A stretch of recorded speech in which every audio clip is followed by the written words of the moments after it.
Sir ಗರ್ಜಿಸಿ mic ಕೊಟ್ಟಿದ್ದಾರೆ. Actually ಎಲ್ರಿಗೂ ನಮಸ್ಕಾರ. ಇಲ್ಲಿಗೆ ಬಂದ್ಮೇಲೆ ಗೊತ್ತಾಗಿದ್ದು ಸರ್ 3 ಸಿನಿಮಾ ಮಾಡ್ತಾ ಇದ್ದೀರಾ ಅಂತ.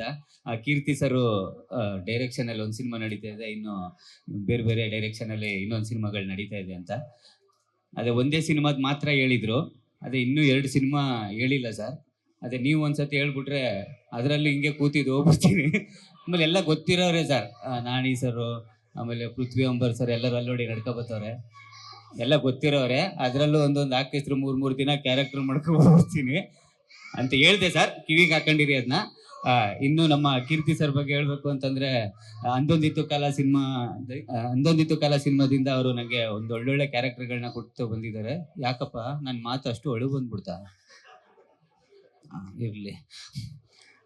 ಅಂದೊಂದಿತ್ತು ಕಾಲ ಸಿನಿಮಾದಿಂದ ನನಗೆ ಒಂದು ಕ್ಯಾರೆಕ್ಟರ್ ಕೊಟ್ಟಿದ್ದಾರೆ. ಈ ಸಿನಿಮಾದಲ್ಲೂ ಒಂದು ಒಳ್ಳೆ ಕ್ಯಾರೆಕ್ಟರ್ನ ಕೊಟ್ಟಿದ್ದಾರೆ. Thank you so much sir.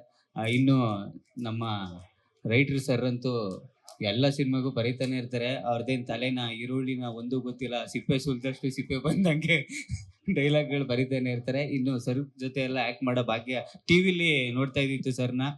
ಇವತ್ತು ಅವ್ರ ಜೊತೆ ಆ್ಯಕ್ಟ್ ಮಾಡೋ ಒಂದು ಸಣ್ಣ ಅವಕಾಶ ಸಿಕ್ಕಿದೆ. Thank you. ಅದನ್ನ ಪ್ರೊಡ್ಯೂಸರ್ ಸರ್ಗೆ ಮತ್ತು ನಮ್ಮ ಕೀರ್ತಿ ಸರ್ಗೆ ಥ್ಯಾಂಕ್ಸ್ ಹೇಳ್ತೀನಿ. ಇನ್ನೊಂದು ಭಾಳ ಖುಷಿ ಅಂತಂದರೆ ನಮ್ಮ ರಶ್ಮಿ ಅವ್ರನ್ನ ಸುಮಾರು ವರ್ಷ ಆದಮೇಲೆ ನೋಡ್ತಾ ಇದ್ದೀನಿ. ಥ್ಯಾಂಕ್ ಯು ರಶ್ಮಿ ಅವರೇ, ಥ್ಯಾಂಕ್ ಯು ಸೊ ಮಚ್.